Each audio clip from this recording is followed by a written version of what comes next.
Everyone. तो जैसा कि आप सब जानते हैं कि मैं आपके सामने फिर से वही चैप्टर इलेक्ट्रिसिटी के न्यूमेरिकल्स लेके आई हूँ, जो कि मैंने आपको बोला था कि इलेक्ट्रिसिटी के एक्सप्लेनेशन के बाद मैं इलेक्ट्रिसिटी के न्यूमेरिकल्स लेके आऊंगी, उसी पे बेस्ड छोटे छोटे कॉन्सेप्ट्स के ऊपर।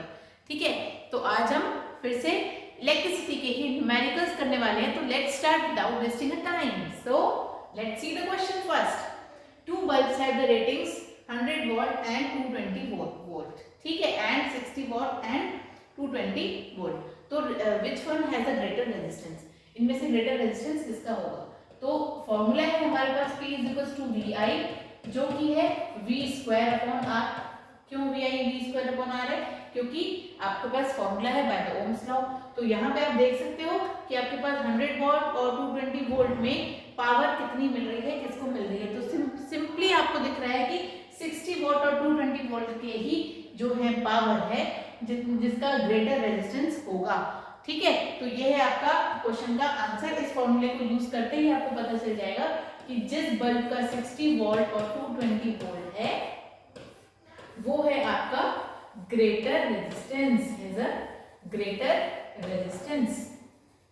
ठीक, तो P है आपके पास, ये वॉट में होगा और V आपका वोल्ट में होगा। ठीक, तो निकाल लीजिए आप इससे और आपके पास आंसर आ जाएगा। R की वैल्यू आनी है आपके पास V स्क्वायर अपॉन P, जिसके पास होगा 220 इंटू 220 अपॉन 60। कैंसिल, ये 3 और ये 110। आप देख लीजिए 22 इंटू 110 अपॉन 3 है आपके पास एक आंसर।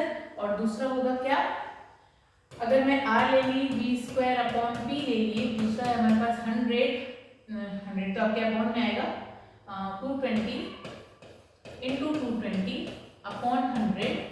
ये 0 कैंसिल और ये आपके पास सिर्फ 22 इंटू 22। आपको दिख रहा है कि क्या ग्रेटर है, आराम से पता चल रहा है हमको कि जिसका 60 वॉट और 220 वोल्ट है उसका रेजिस्टेंस ज्यादा है। इसको कैलकुलेट करिए, आपको पता चल जाएगा। ये है शायद आपका 484। 22 इंटू 22 होता है 484। ठीक, ओम। और ये क्या है आपका 110 इंटू 22। पहले करिए, क्या आएगा 22 इंटू 22। ठीक है, 2420। ओके, 2420 अपॉन 3 आ जाएगा आपका आंसर। ठीक, तो ये दिख रहा है हमको 806 पॉइंट समथिंग समथिंग, है ना। आगे आपका आंसर किसका रेजिस्टेंस ग्रेटर है, जिसका 60 वॉट और 220 वोल्ट है। ओके, तो इस तरह से ये हुआ क्वेश्चन आपका डन। अब देखते हैं हम कौन सा क्वेश्चन, ये a torch bulb has a resistance of 1 ohm when cold. Okay, it draws a current of 0.28 from the source of 2V। Okay, तो यहाँ पे आपके पास क्या है, V is equal to IR होता है। ठीक, तो क्या होगा आपके पास R इज इक्वल टू क्या, V अपॉन I। ठीक, V कितना है आपके पास 2, I कितना है आपके पास 0.2। इसको ट्रांसपोर्ट वो करेंगे, डेसिमल हटाएंगे तो ऊपर चल जाएगा, डेसिमल के बदले 0। ये हो गया आपका 10 ohm। ठीक, आ गया आपका answer. Find the resistance of the bulb when glowing. आ गया फर्स्ट का आंसर।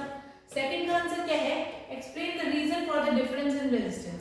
रेजिस्टेंस में डिफरेंस क्यों होता है, तो क्यों होता है भाई रेजिस्टेंस में डिफरेंस। रेजिस्टेंस में डिफरेंस तब होगा जब आप इंक्रीज टेम्परेचर करेंगे तो आपके रेजिस्टेंस भी डिफरेंस वेरी करेगा। तो रेजिस्टेंस में डिफरेंस, आप टेम्परेचर इंक्रीज करेंगे तो बल्ब ज्यादा क्या करेगा, ग्लो करेगा, हीट करेगा, फिलामेंट ज्यादा ग्लो होगा, तो रेजिस्टेंस में चेंजेस तो आएंगे ही। ठीक है, तो ये रहे आपके दो बहुत ही प्यारे और सिंपल तरीके से सॉल्व किए हुए क्वेश्चंस। ठीक, नेक्स्ट क्वेश्चन देखते हैं क्या है। When the potential difference of 2 volt is applied across the ends of the wire of length L, मतलब L is given 5 meter, potential difference मतलब V is given 2V। ठीक है, and the current is also given, I की value भी दी हुई है 1 ampere. ठीक, to flow the current, okay, to flow through it, calculate the resistance per unit length of the wire, the resistance of 2 meter of length of the wire, the resistance across the ends of the wire if it is doubled on itself। तो let's start doing this question। तो निकाल लेते हैं हम resistance per unit length के लिए। पहले तो V is equal to IR होता है, तो R इज इक्वल टू होगा V upon I by ohms law, है ना। V है आपका ये, I है आपका 1, तो ये हो गया 2 ओम। ओके, तो आपका फर्स्ट है resistance per unit length, resistance per unit length of wire, length of per unit length of wire, ठीक। तो ये क्या हो जाएगा आपका 2 ओम, है ना, 2 ओम है पर यूनिट लेंथ, और ये 5 लेंथ है पर यूनिट लेंथ, मतलब 2/5 विच इज इक्वल्स टू 0.4 ओम, है ना। अब आपके पास है रेजिस्टेंस कितने मीटर की, 2 मीटर की। तो देख लीजिए यहाँ पे resistance of 2 metre length of wire, है ना। तो क्या हो जाएगा लेंथ ऑफ वायर के लिए, इसको मल्टीप्लाई कर देंगे तो 0.4 इंटू 2 0.8 ओम, ठीक। ये हो गया आपका यहाँ तक क्वेश्चन डन, ठीक। अब करते हैं नेक्स्ट। तो अब करते हैं इसका थर्ड पार्ट। थर्ड पार्ट में क्या दिया हुआ है, resistance across the ends of the wire when the double, तो जब वायर डबल होती है, व्हेन लेंथ इज डबल, तो एरिया ऑफ क्रॉस सेक्शन भी डबल हो जाता है, area of cross section is also double. तो जो पहली ओरिजिनल एरिया थी, original area of cross section क्या था, ए था, है ना, ए। अब क्या हो गया वो, नाउ इट इज 2a, अब ये क्या हो गया है 2a, डबल हो गई, ठीक है। तो लेंथ क्या हो गई इसकी, हाफ, लेंथ उसकी क्या हो जाएगी हाफ, क्योंकि दोनों एक दूसरे के इनवर्सली प्रोपोर्शनल है। तो length of the wire will be half, now it is l/2। Now r का फॉर्मूला क्या, r is equal to what, rho l upon a होता है, ठीक है।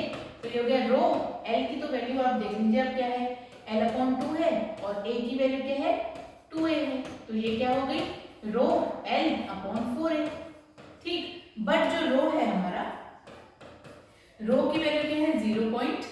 एक्चुअली रो इज 2 ओम, ठीक है, तो इट्स 2 ओम। तो यहाँ पे क्या होगा, रो की value 2 into this one. So let's see where we have done wrong.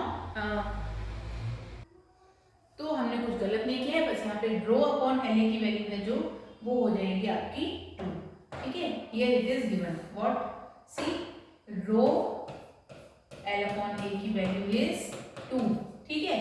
So it will be like what, therefore r is equals to rho की पूरी वैल्यू हो जाएगी 2, ठीक है। 1/4 तो ऑलरेडी है यहाँ पे, 1/4 है, तो इंटू हो जाएगा 1/4। ये देखिए, ये 1/4 ले लीजिए, इसको ऐसे करिए रो l अपॉन a और इंटू 1/4। इस तरह से अगर आप इसको लिखेंगे तो ज़्यादा इजी हो जाएगा। इस पूरे की वैल्यू है आपके पास 2, लिख दिया 2, और ये हो गई आपकी कुछ इस तरह से 0.5 ओम। हो गया आपका ये क्वेश्चन भी डन। देखिए कितना सिंपल तरीके से।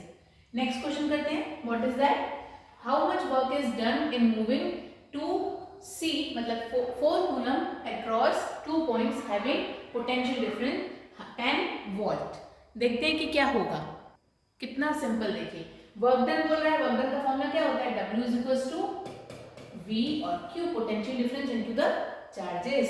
तो पोटेंशियल डिफरेंस भी दिया हुआ है कितना है 10, चार्जेस भी दिए हुए कितने हैं 4, आ गया आपका आंसर 40, और V मतलब कि कूलम इनटू, और हो जाएगा V is equals to joule, तो 40 जूल में आपका आंसर आ गया, ठीक। नेक्स्ट क्वेश्चन देखिए, how much energy is given to each coulomb of charge passing through NV, मतलब 9V बैटरी, मतलब वोल्टेज, पोटेंशियल डिफरेंस वोल्टेज दिया हुआ है कितना 9V। एनर्जी आपको फाइंड करनी है, how much energy is needed is given to each coulomb of charge, ठीक है। अब इस पे कौन सा क्वेश्चन लगेगा, लेट्स सी। तो कितना सिंपल है, देखिए पोटेंशियल डिफरेंस होता है एक्चुअली वर्क डन, ठीक। पोटेंशियल डिफरेंस हो जाएगा आपका वर्क डन, ठीक है। वर्क डन हो गया, जैसे ये इसका मतलब ही होता है पोटेंशियल डिफरेंस इनटू चार्ज। अब आपके पास चार्जेस कितने हैं, 1 चार्ज है, पोटेंशियल डिफरेंस कितना है 9 है, 9 इंटू 1 क्या होगा 9 जूल। हो गया आंसर इसका भी, कितना सिंपल। वर्क डन पूछा था, how much energy is needed, मतलब कितना वर्क डन हो रहा है, आ गया आपका आंसर, ठीक। अब ये 100 joule of work is done, मतलब W की वैल्यू दी हुई है 100 जूल, ठीक। चार्ज की वैल्यू दी हुई है, Q की वैल्यू दी है 5C, ठीक। आपको निकालना क्या पोटेंशियल डिफरेंस, हमारा फॉर्मूला क्या है W is equals to VQ, है ना। तो V is equals to W upon Q, तो फिर W अपॉन Q का मतलब क्या होता है 24, आ गया आंसर। कितना सिंपल, देखिए आपको समझना है कि गिवन क्या क्या है बस, और आपको समझना है गिवन क्या क्या है और आपको लिखना है कि जो भी गिवन है एंड देन आपको याद रखना है कि फॉर्मूला क्या पुट होगा। बस मिल गया आपको आंसर। अब करते हैं नेक्स्ट क्वेश्चन। इतना वर्क डन है, ठीक है, मतलब आपके पास W की वैल्यू है 4 × 10 to the power 4 × 10 to the power -3 joule is work in moving the is work done in moving a particles carrying a charge, मतलब Q की वैल्यू भी दी हुई है कितनी 16 × 10 to the power -6 C coulomb, ठीक है, from infinity. What is the potential at the point. Again P की value मतलब V की वैल्यू निकालनी है। W is equal to V × Q होता है, तो V इज इक्वल टू क्या हो जाएगा W अपॉन Q, ठीक, मतलब W अपॉन Q, ठीक। अब मैं इसको यही सॉल्व करती हूँ, ये हो गया 1/4 तो है ही, और जो 10 की वैल्यू है ना ये -3 है और एक में -6 है। जब ये ऊपर आ जाएगा तो डिवाइड की वजह से माइनस होगा और ये -6 ऑलरेडी है, तो ये क्या होगा 1/4 × 10 to the power -3 + 6, जिसकी वैल्यू क्या होती है 1/4 × 10 to the power 3, ठीक।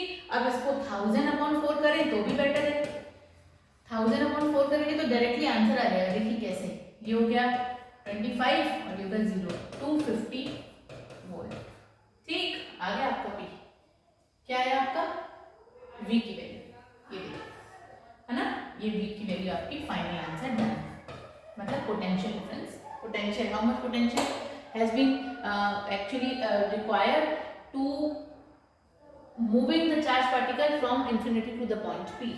Okay, next question, calculate the current and resistance of 100 watt and 200 volt electric bulb. कितना सिंपल है, let's see the question. Actually ये बहुत ही सिंपल है, देखिए इसमें दो चीजें निकालनी है, हमने P से कर दिया। करंट निकालना है, पहले तो निकालेंगे P = V × I, ठीक है। तो पावर आपको दिया हुआ है कितना है, P की वैल्यू दी हुई है 100 वॉट है ना, और V की वैल्यू दी हुई है 200 वोल्ट, ठीक। करंट निकालना है तो P/V करेंगे है ना, अपॉन ट्रांसफर कर देंगे, तो 100/200 आ जाएगा आपका क्या 0.5 एम्पियर, खत्म होगा, ठीक। फिर क्या बोला, रेजिस्टेंस V = IR होता है, R = V/I होता है, ठीक। तो फिर से V हमारे पास गिवन है कितना है 200 और I अभी आपने निकाला है 0.5, पॉइंट हटाएंगे तो ये 0 हो जाएगा, बढ़ जाएगा ऊपर और ये हो जाएगा 400 ओम।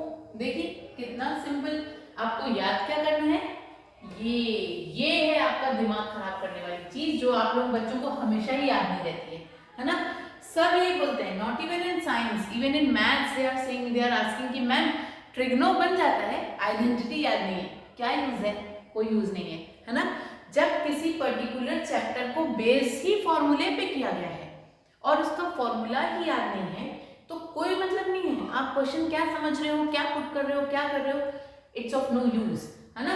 तो पहले आपका कॉन्सेप्ट, अगर जैसे कि मैथुरेशन चैप्टर होता है, जैसे वॉल्यूम सरफेस एरिया होता है, जैसे कि एरिया रिलेटेड टू सर्कल होता है, ये सारे चैप्टर्स ही जो हैं, जैसे कि न्यूमेरिकल्स ऑफ फिजिक्स होता है, ये सारे ही चैप्टर्स किस पे बेस्ड होते हैं, हमेशा ही फॉर्मूला बेस्ड होते हैं। तो जब फॉर्मूला ही याद नहीं है तो आप आगे बढ़ ही नहीं सकते भाई, तो पहले फॉर्मूला याद कर लो ना, छोटी सी तो बात है, एक दिन की तो बात है, फिर तो आपके बाकी के 10 डेज जब आप प्रैक्टिस करेंगे कम से कम कॉन्फिडेंट तो होंगे, तो उस कॉन्फिडेंस के साथ आपको आगे बढ़ना है, ठीक है, और इसमें बिल्कुल भी प्रॉब्लम नहीं करनी है। तो फिर ये हो गया आपका यहाँ पे क्वेश्चन आपका डन। अब करते हैं नेक्स्ट क्वेश्चन। नेक्स्ट क्वेश्चन में क्या पूछ रहा है, calculate the power rating of the heater coil when used on 220 volt, मतलब अगेन इसमें किसकी वैल्यू दी हुई है, V की वैल्यू दी हुई है, वोल्ट दिया है ना, मतलब V की वैल्यू, तो V is given 220 volt and ampere मतलब I करंट दिया हुआ है 5 एम्पियर, है ना। V और I दिया हुआ है, P की वैल्यू क्या होती है, P = V × I, कर दीजिए पुट 220 × A, है ना, A मीन्स 5, सॉरी, ये हो गया 5, यहाँ हो गया 0, ये हो गया 10, ये हो गया 1100, क्या हो गया वोल्ट और एम्पियर को जब आप मल्टीप्लाई करोगे तो आपका बनेगा watt. Power is always noted as the unit of the power is watt, ठीक। तो ये भी हो गया आपका क्वेश्चन डन। देखिए कितना सिंपली आपके क्वेश्चन खत्म होते जा रहे हैं। नेक्स्ट क्वेश्चन पे आते हैं। How many electrons pass through a lamp in 1 minute, मतलब टाइम इज गिवन 1 मिनट, है ना। अब इसको सेकंड में चेंज करना है तो 60 सेकंड्स पहले से लिख दीजिए, ठीक। If the current be milli ampere है कि माइक्रो एम्पियर है, मतलब आई की वैल्यू भी दी हुई है आपके पास 220। ओके, सो लेट्स सी कि क्या होगा इसका सॉल्यूशन। तो फॉर्मूला है ना हमारे पास, उससे भी पहले हम लोग को इसमें मिली माइक्रो एम्पियर से एम्पियर में चेंज करना पड़ेगा, तो इसको हम कर देंगे divided by 1000 and will be like 0.22 ampere. अब ठीक है, ये एम्पियर पर सेकंड से आपका कूलम का चार्ज बन जाता है, तो Q is equals to IT होता है, ठीक। तो Q is equals to I into T. तो लेट्स सी कि क्या करते हैं हम, I इंटू टी 0.22 इंटू 60, ये कितना हो गया भाई आपका, देखते हैं, ये हो गया 60 इंटू 22 करते हैं, फिर जीरोस लगा देंगे, ये हो गया 12, ये हो गया आपका 12, ये हो गया आपका 240, ठीक है, और ये हो गया 2.4, है ना। तो देखते हैं हमारे कैलकुलेशन कहीं मिस्टेक नहीं होनी चाहिए, है ना, न्यूमेरिकल्स कर रहे हैं। तो फिर से कर लेते हैं, ये हुआ क्या है 22 इंटू 60 कर लेते हैं, ठीक है। ये हो गया आपका 00, यहाँ हो गया आपका 12, ये हो गया आपका 13, ये हो गया 1320, ठीक। और 2 नंबर से पहले पॉइंट लगेगा, तो मतलब ये वाला करेक्ट है हमारा, है ना। इसमें थोड़ा सा कैलकुलेशन में मिस्टेक, ये हो गया है, हटा दिया गया, यहाँ पे हमने कर दिया 13.2C, ठीक। अब आते हैं अब कॉन्सेप्ट पे, ये तो हो गया 1 कूलम चार्ज की बात, है ना। 1 कूलम चार्ज होता है, actually 1 coulomb charge carries number of electrons carried bye 1 coulomb charge, कितना 6 इंटू 10 टू द पावर 8, ठीक। देखते हैं कि 10 टू द पावर 8 वाला कॉन्सेप्ट भी राइट है कि नहीं है, आप भूलेंगे तो भूले क्या, हाँ अब भूले, इट्स नॉट 8, इट इज 18। तो 1 कूलम चार्ज 18 है, तो number of electrons passes through a lamp in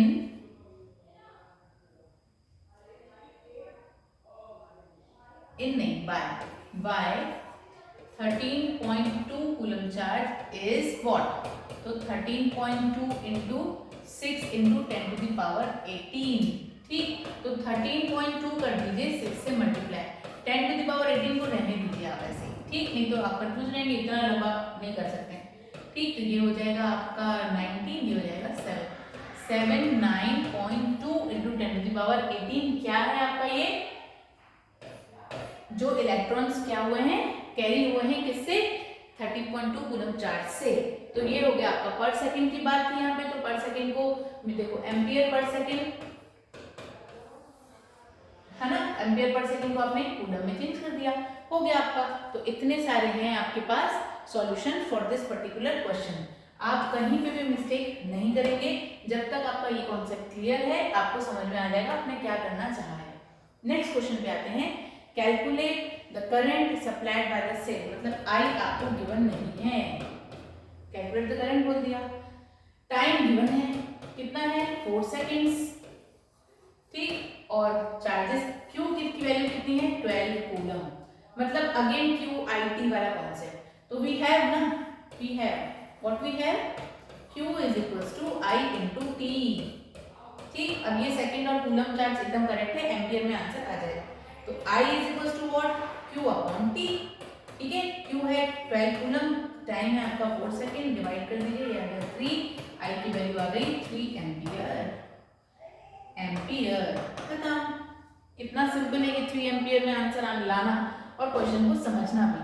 next question करते हैं, अब 2 वोल्ट सेल, मतलब V की वैल्यू आ गई है 2 volt, is connected to the 1 ohm resistor, मतलब R की वैल्यू आ गई है 1 ओम।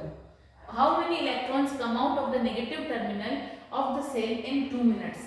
T की वैल्यू आ गई है 2 मिनट्स, जिसको कि हम सेकंड्स में भी चेंज कर सकते हैं, इसको लिख लीजिए 120 सेकंड्स। एक मिनट में कितने सेकंड होते हैं 60, तो 2 मिनट में 120, ये तो सिंपल है ना, ठीक है। अब यहाँ से लेकर आएंगे हम Q is equal to I T करना है, कि क्या हाउ मेनी इलेक्ट्रॉन्स है, कौन सी वैल्यू रख सकते हैं हम इसमें चेक करेंगे।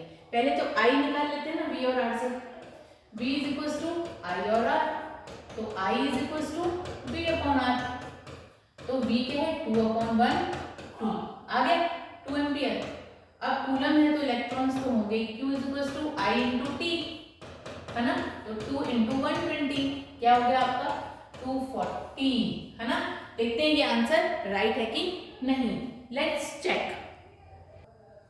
तो ये तो हो गया आपके चार्जेस, है ना, इतना आपका चार्जेस है। नंबर ऑफ इलेक्ट्रॉन्स निकालना है, तो number of electrons again carried by या पास बाय, है ना, 1 coulomb charge is equal to what 6 into 10 to the power 18।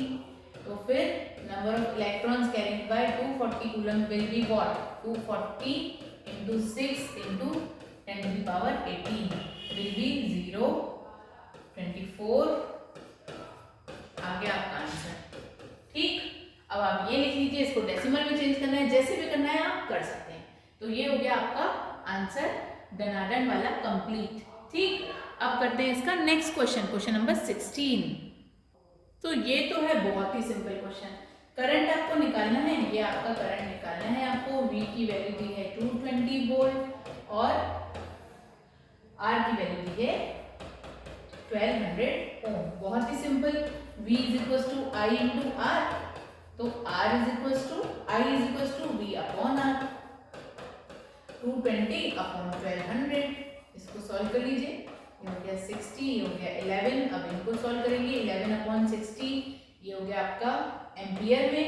इसको आप डेसिमल्स में भी चेंज कर सकते हैं, तो चलिए हम करते हैं डेसिमल्स में चेंज। 0.0 हो गया, ये हो गया 1 ये हो गया 60, ये हो गया 50, ये हो गया 100, ये हो गया आपका 6 6 36, 6 7 42, 6 8 48, ठीक। ये हो गया 2, ये हो गया 0, 0.18 आप लिख सकते हो इसको, ठीक। आप डायरेक्ट ये भी लिख सकते हो और ये भी, कोई प्रॉब्लम नहीं है। नेक्स्ट क्वेश्चन है इसका बी। इसके बी में क्या दिया हुआ है, अगेन हाउ मच करंट, मतलब आई इज नॉट गिवन, ठीक। V is given 220 volt and R is given 100 ohm, ठीक। तो I का फॉर्मूला क्या है, V upon R by ohms law, है ना। तो 220 अपॉन 100, इसको सॉल्व किया, आ गया 2.2 एम्पियर, खत्म। देखिए कितना सिंपल सॉल्व हो गया। तो ये थे, ये है एक्चुअली बहुत ही सिंपल। आपको फॉर्मूला ही तो लर्न करना है और कॉन्सेप्ट को समझते जाना है क्या क्या गिवन है। नेक्स्ट क्वेश्चन देखते हैं। The potential difference between the terminals of the electric heater is 60 volt. तो V is given 60 volt, ठीक। When it draws a current of 4 ampere, okay, तो I is also given 4 ampere, ठीक, from the source. Okay, what current will be the heater draw if the potential difference is increased to 120 volt? Okay, potential difference अगर increase हो गया फिर से, मतलब again V, है ना। V जो है आपका अगर 120 हो गया तो इसमें करंट कितना आएगा।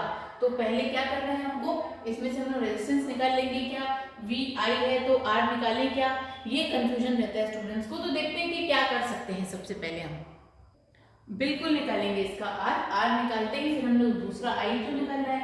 तो V इज इक्वल टू क्या होता है I इंटू R, तो R इज इक्वल टू क्या होगा V अपॉन I, ठीक है। तो ये है आपका 60 upon 4 which will be equals to 12, no it's 15, okay। तो ये आपका आ गया R is equals to 15 ohm, ठीक। अब आते हैं हम when the potential difference is when PD is 120 V, so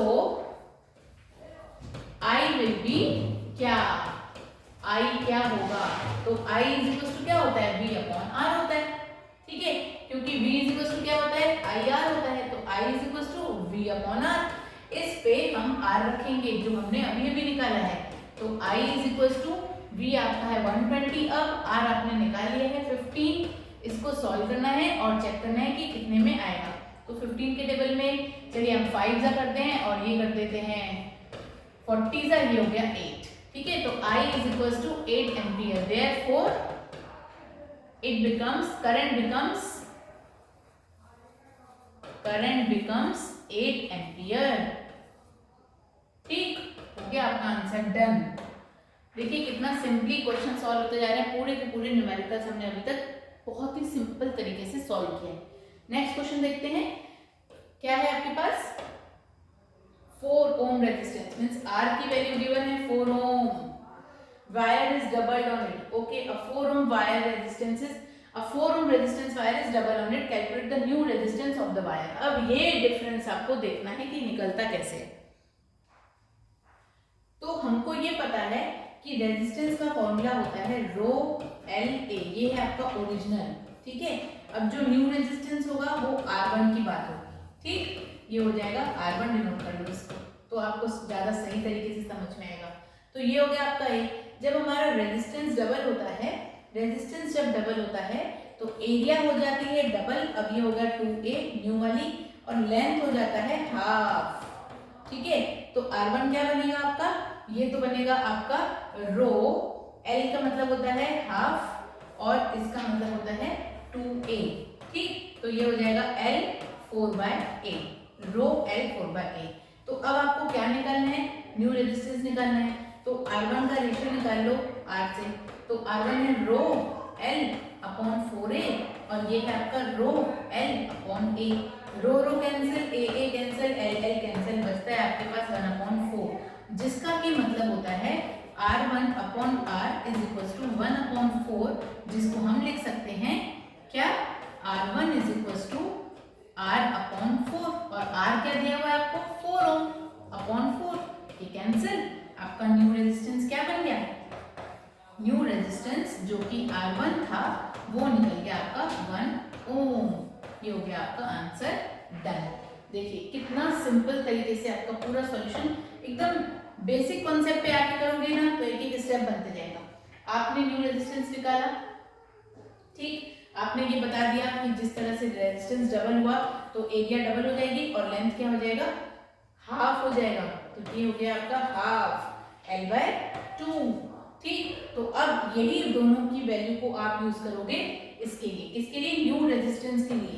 ये न्यू रेजिस्टेंस की वैल्यूज हैं, ये तो ओरिजिनल निकल गया, this is your original, now this concept is all about new resistance. अब आपने निकाला, दोनों का रेशियो निकाला, आंसर आ गया आपका डन, खत्म, ठीक। नेक्स्ट क्वेश्चन करते हैं which is the last question of this video, और होप कि आपको सब समझ में आ रहा है। A circuit is made of 0.4 ohm wire, okay. तो R की वैल्यू है आपके पास कितनी, 0.4 ohm, ठीक। Bulb 150 ohm and 120 ohm rheostat connected in series, okay. R1 R2 R3 है क्या ये, बिल्कुल। Total resistance of the series, total resistance of the resistance of the circuit क्या है, चलिए देखते हैं। ये क्वेश्चन सीरीज में है कि पैरेलल में है ये समझना बहुत जरूरी है, क्वेश्चन में इन सीरीज दिया हुआ है, ठीक है। जब इन सीरीज दिया हुआ है तो है ना कितना सिंपल, ये R1 है, ये R2 है आपका क्या 150 ओम, ये R3 है आपका कितना 120 ओम। सीरीज कॉम्बिनेशन में तो बहुत ही सिंपल है, R is equal to R1 plus R2 plus R3, ठीक। 0.4 plus 150 plus 120 will be 270.4 ohm, answer. देखिए है ना कितना सिंपल। तो आपने एक सीरीज वाले कॉन्सेप्ट का भी क्वेश्चन कर लिया। तो मैं आशा करती हूँ कि ये सारे क्वेश्चंस आपको समझ में आ गए होंगे। I am hoping this because I have done so many questions for you in this video. So and now I am hoping ki you will be doing the same questions या same the different question on the same concept. ठीक है, तो with this hope I am going to pause my video. Till then bye bye, have a nice day, be happy. Till then का मतलब है कि मैं next video में बहुत जल्द आने वाली हूँ. Stay tuned with me. Thank you, have a nice day, be happy.